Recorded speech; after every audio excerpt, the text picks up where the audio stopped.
నమస్తే and welcome to hit TV news 360 నేను రీనా బులెటిన్ల ముందుగా హెడ్లైన్స్ ఢిల్లీలో ఘనంగా ప్రారంభమైన G20 శిఖరాగ్ర సదస్సు విశ్వాస సంక్షోభంపైన విజయం సాధించాలని ప్రధాని మోదీ పిలుపు న్యూఢిల్లీ డిక్లరేషన్ కు G20 సభ్య దేశాలు సమ్మతం డిక్లరేషన్ కు ఆమోద విషయాన్ని ప్రకటించిన మోదీ ఆఫ్రికన్ యూనియన్ కు G20 సభ్యత్వం కీలక నిర్ణయం తీసుకున్న శిఖరాగ్ర సదస్సు G20 సదస్సు నేపథ్యంలో రాహుల్ గాంధీ ఆసక్తికర ట్వీట్ ఢిల్లీ వాస్తవికతను అతిథులకు చూపెట్టడం లేదని కామెంట్ స్కిల్ డెవలప్మెంట్ స్కామ్ లో చంద్రబాబు అరెస్ట్ ఉద్రిక్తతల నడుమ విజయవాడ తరలింపు సిట్ ఆఫీస్ కు చంద్రబాబు కుటుంబం డీటెయిల్స్ లోకి వెళితే దేశ రాజధాని ఢిల్లీలో G20 శిఖరాగ్ర సమావేశాలు ఘనంగా ప్రారంభమయ్యాయి. ఈ సమావేశాల్లో ప్రధానమంత్రి నరేంద్ర మోదీ కీలక వ్యాఖ్యలు చేశారు. ప్రస్తుతం ప్రపంచ వ్యాప్తంగా దేశాల మధ్య అపనమ్మకం బలంగా వేళ్లనుకుందని ఆవేదన వ్యక్తం చేశారు. ప్రస్తుతం ఆ అపనమ్మకాన్ని ఒక దేశంపై మరో దేశానికి విశ్వాసంగా మార్చాల్సిన సమయం ఆసన్నమైందని ప్రధాని మోదీ పిలుపునిచ్చారు. ఈ 21వ శతాబ్దం ప్రపంచానికి ఒక కొత్త దిశ చూపెట్టాల్సిన అవసరం ఉన్నదని ప్రధానమంత్రి నరేంద్ర మోదీ అన్నారు. అనాదిగా వస్తున్న అనేక సవాళ్లకు పరిష్కారం చూపాల్సిన సమయం ఆసన్నమైందని వివరించారు. కాబట్టి మానవీయ కోణంలో బాధ్యతలు నెరవేరుస్తూ ముందుకు సాగాల్సిన అవసరం ఉందని మోదీ గుర్తు చేశారు. కరోనా మహమ్మారి విజృంభణ తర్వాత ప్రపంచంలో విశ్వాస సంక్షోభం ఏర్పడింది. ఉక్రెయిన్ యుద్ధం ఈ అపనమ్మకాలను మరింత లోతుకు తీసుకువెళ్లింది. ఇక దీంతో దేశాల మధ్య అవిశ్వాసాలే ఉన్నాయి. మనం కరోనాను ఓడించినట్లే ఈ విశ్వాస సంక్షోభంపై విజయాన్ని సాధించాల్సి ఉన్నదని ప్రధాని మోదీ వివరించారు. की सहमति से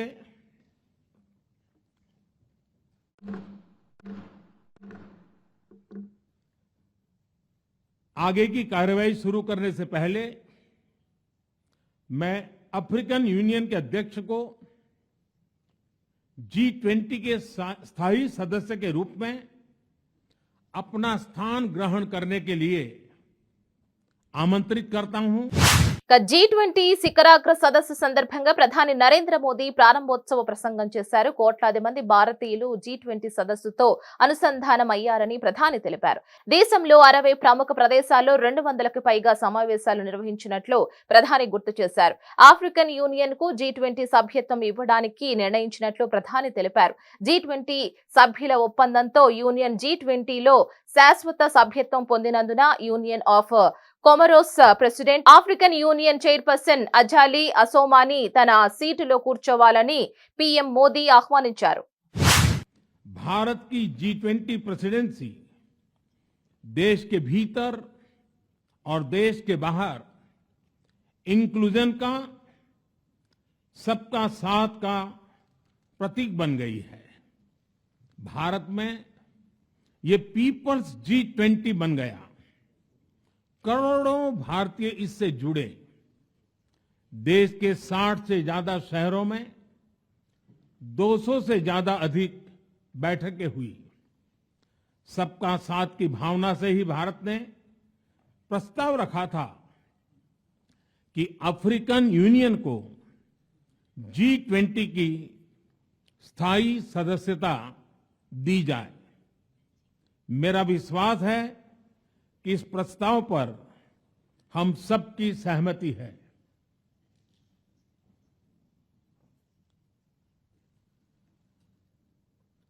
आप सबकी सहमति से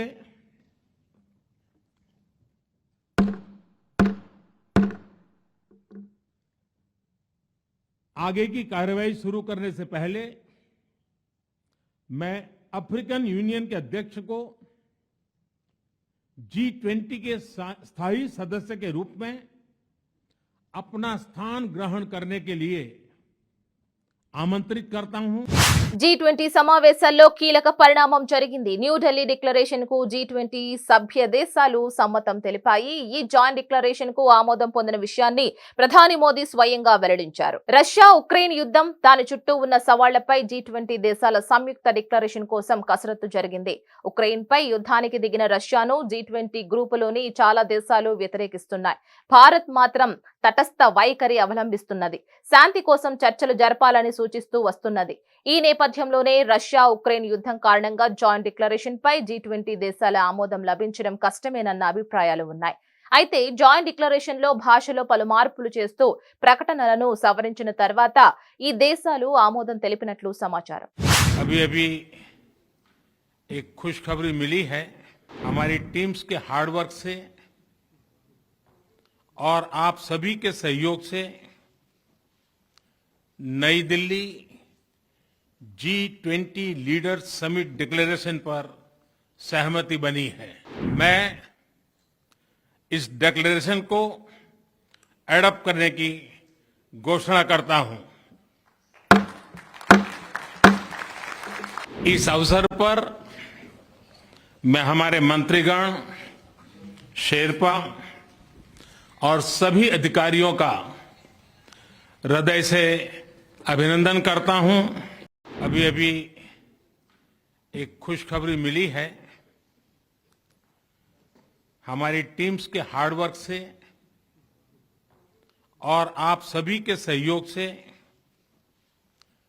नई Delhi G20 leaders summit declaration पर सहमति बनी है।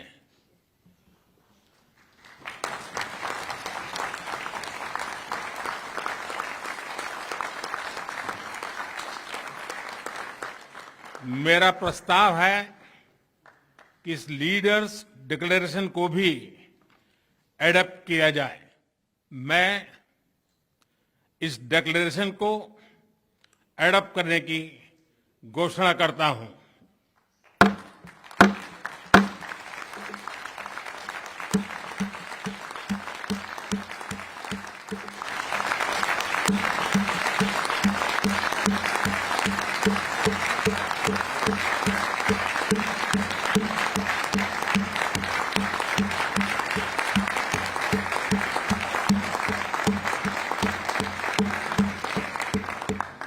इस अवसर पर मैं हमारे मंत्रीगण, शेरपा और सभी अधिकारियों का हृदय से अभिनंदन करता हूं, जिन्होंने अथाक परिश्रम करके इसे सार्थक किया है और इसलिए वे सभी अभिनंदन के अधिकारी हैं।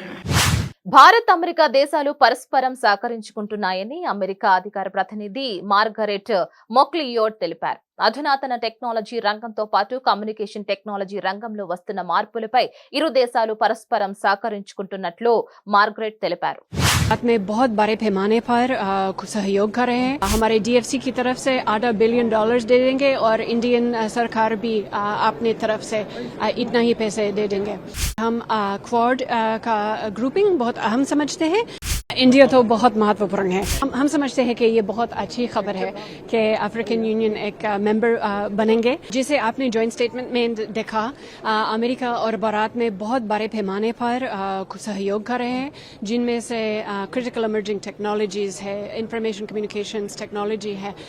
हमने कुछ ऐलान किया जो इंडियन इलेक्ट्रॉनिक व्हीकल ट्रांजिशन के बारे में। हमारे DFC की तरफ से $8 बिलियन दे देंगे और इंडियन सरकार भी अपनी तरफ से इतना ही पैसे दे देंगे। हम स्टूडेंट मोबिलिटी के बारे में अलग अलग पार्टनरशिप्स अनाउंस किया, जो जिसके तहत अमेरिका और इंडियन एकेडेमिया एक साथ भी तावन कर सकते हैं।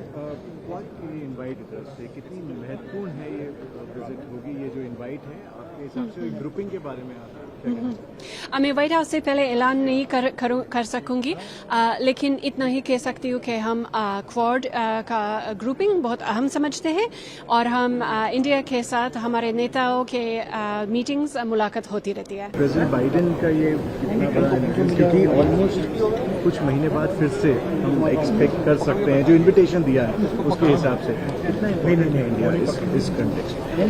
इंडिया तो बहुत महत्वपूर्ण है, लेकिन जैसे मैंने कहा, मैं राष्ट्रपति से पहले कोई फैसला ऐलान नहीं कर सकती।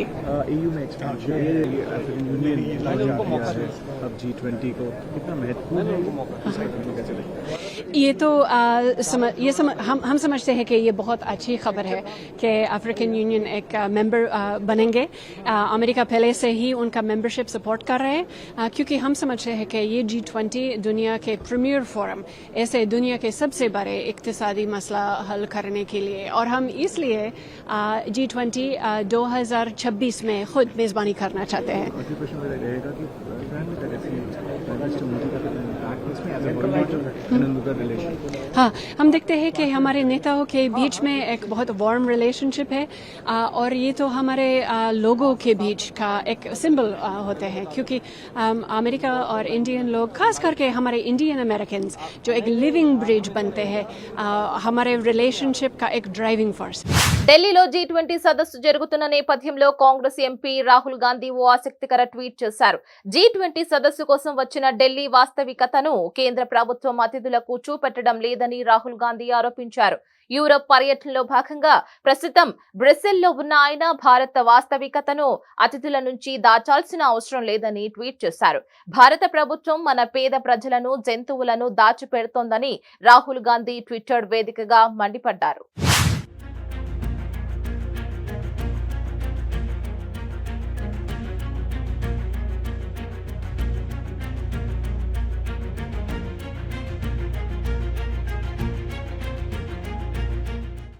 ఇండోనేషియా రిపబ్లిక్ అధ్యక్షుడు కుమారుడు కెసింగ్ పంగారెప్ తన జీవిత భాగస్వామి ప్రతినిధి బృందంతో కలిసి ఆగ్రాలోని తాజ్ మహల్ ను సందర్శించారు. ప్రపంచంలోనే మేటి శిల్ప కళా వైభవం కలిగిన భారత పుణ్యభూమిలో తన సహధర్మచారిణితో పర్యటించడం తనకు మరపురాని మధురానుభూతి అని తన మనసులోని మాటను పంచుకున్నారు.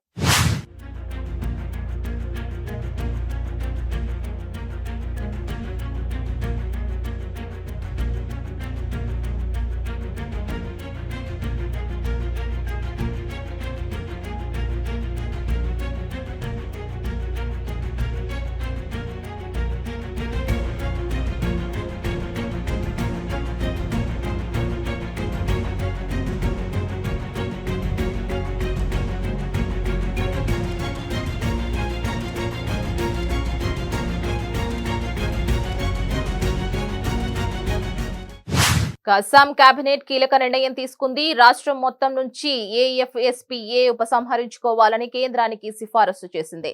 కేంద్ర హోంమంత్రి అమిత్ షాను కలిసిన కొన్ని రోజుల తర్వాత ఈ సిఫారసు వచ్చింది. రాష్ట్రం నుంచి వివాదాస్పద సాయుధ దళాల ప్రత్యేక అధికారాల చట్టం పూర్తిగా ఉపసంహరించుకోవాలని విజ్ఞప్తి చేసింది. అస్సాం కేబినెట్ కేంద్రానికి సిఫారసు చేసిన విషయాన్ని ముఖ్యమంత్రి హిమంత బిశ్వ శర్మ వెల్లడించారు.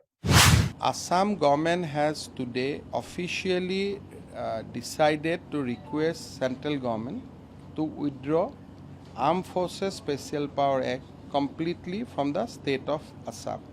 However, we will abide by the decision of the central government, more particularly Home Ministry, because it is after all central government will assess the situation.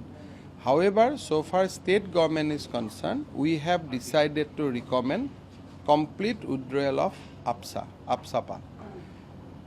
We have decided to amend our Panchayati Raj Act, whereby on the three-tier Panchayati Raj system, the bottom is Gaon Panchayat. On the Gaon Panchayat, the election will be party-less election. The official symbol of the party will not be used. And the president will be selected out of the members. So there is no separate election for the post of president. President will be indirectly elected. In Jila Parishad and Anshalik Panchayat, party symbol can be used. In Jila Parishad, anti-defection law will come. If anybody wants to defect that political party from where he or she will win, it will require 50% of the total strength of that party.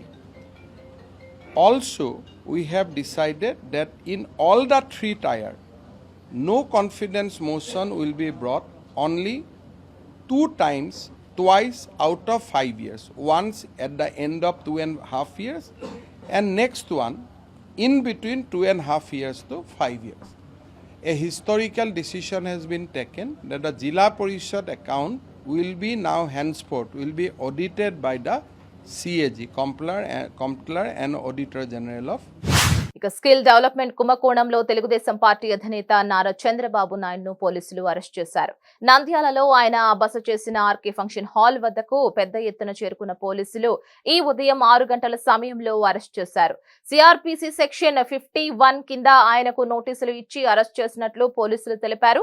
Chandrababu arrest నేపథ్యంలో skill development case వివరాలను వెల్లడిస్తూ ఏపీసీఐడి press note విడుదల చేసింది. Chandrababu arrest చేయడానికి ముందు దాదాపు 6 గంటల పాటు high drama నడిచింది. తనను అరెస్ట్ చేసే అధికారం లేదంటూ చంద్రబాబు నాయుడు పోలీసులతో వాదించారు. సిఐడి తన హక్కులను ఉల్లంఘిస్తోందని మండిపడ్డారు. తప్పు చేస్తే నడి రోడ్డుపై ఉరి తీయమంటూ తనను ఏ చట్ట ప్రకారం అరెస్టు చేస్తున్నారో చెప్పాలని అధికారులను నిలదీశారు. ప్రాథమిక ఆధారాలు లేకుండా ఎలా అరెస్టు చేస్తారంటూ ప్రశ్నించారు. హైకోర్టుకు తమ ప్రాథమిక ఆధారాలు ఇచ్చినట్లుగా పోలీసులు పేర్కొన్నారు. నన్ను అరెస్ట్ చేయాలని ఇవన్నీ చేయడం అనేది మీరు చేసే ఇది అరాచకాలమే. దానిపైన మీరు మమ్మల్ని దబాయించి మమ్మల్ని బెదిరించే పరిస్థితికి వస్తే అంటే ఎక్కడికి పోతుంది ఈ ప్రజాస్వామ్యం మాకు అర్థం కాలేదు. రాజ్యాంగం మీకు ఏమైనా ప్రత్యేకమైన హక్కులు ఇచ్చుంటే నాకు తెలియదు. సార్ నైట్ 1:30 నుంచి మార్నింగ్ 5 వరకు ఎందుకంటే నేను ఎక్కడికి పోతుందంటే రోడ్డునే ఉన్నాను కదండి. ఏం అవసరం వచ్చిందండి? కాదండి, మీకు ఎందుకు వచ్చిన అవసరం? నేను రోడ్డు మీద ఉన్నాను కదా, నేను ఎక్కడికి పారిపోతానా? నాకు ఎన్ఎస్జీ ఉన్నారు, 10 మంది ఉన్నారు. నేను ఎన్ఎస్జీ ప్రొటెక్టివ్ని, నేను మాజీ ముఖ్యమంత్రిని. మీరు ఇచ్చే గౌరవం ఇదేనా? నాకు రాత్రి మిడ్నైట్ రావాల్సినంత అవసరం ఏమొచ్చింది? టెర్రరైజ్ చేయాల్సినంత అవసరం ఏమొచ్చింది? మేము మిమ్మల్ని ఎక్కడ డిస్టర్బ్ చేయలేదు సార్. అందుకని డిస్టర్బ్ చేయకుండా ఎట్టుంటారండి? ఎన్ని జరుగుతాను డిస్టర్బ్ చేయలేదు మీరు అంటే ఏ విధంగా డిస్టర్బ్ చేయకుండా ఉంటారు మీరు? నన్ను డిస్టర్బెన్స్ లేదని మీరు అంటున్నారు. నిన్నటి నుంచి మీరు చేసింది ఏంటి? అరాచకమే కదా ఇక్కడంతా. ఏం తప్పు చేశాం మేము ఇక్కడ? మీరు కనీసం కోర్టులో ఉంటే ఆ జడ్జిమెంట్స్ కూడా చూపించలేకపోతున్నారు మీరు. తెలుగుదేశం పార్టీ జాతీయ అధ్యక్షుడు నారా చంద్రబాబు నాయుడు తరపున కోర్టులో వాదనలు వినిపించేందుకు సుప్రీంకోర్టు సీనియర్ లాయర్ రంగంలోకి దిగారు. టీడీపీ అధినేత తరపున సీనియర్ లాయర్ సిద్ధార్థ్ లూథ్రాను వాదనలు వినిపించనున్నారు. లూథ్రా తన బృందంతో ఢిల్లీ నుంచి ప్రత్యేక విమానంలో గన్నవరం విమానాశ్రయానికి చేరుకున్నారు. ఆయన విజయవాడ ఏసీబీ కోర్టులో టీడీపీ అధినేత తరపున వాదనలు వినిపిస్తారు.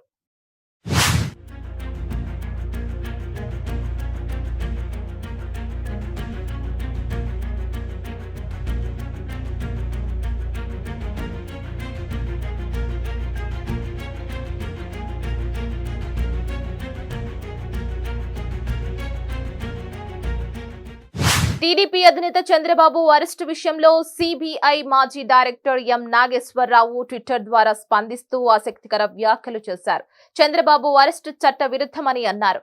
మాజీ ముఖ్యమంత్రిని అవినీతి నిరోధక చట్టం ప్రకారం దర్యాప్తు చేసేందుకు రాష్ట్ర గవర్నర్ అనుమతి తప్పనిసరి అని చెప్పారు.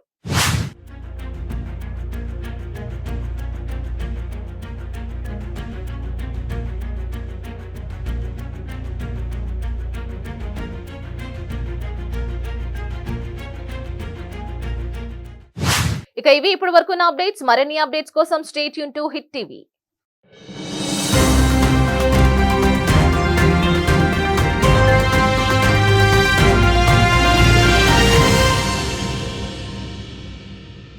Hit TV app, all the success for their launch. Please download the app. Download the Hit TV app now. Please download the app now. Please download the app now. Please download the app now. Download the app now.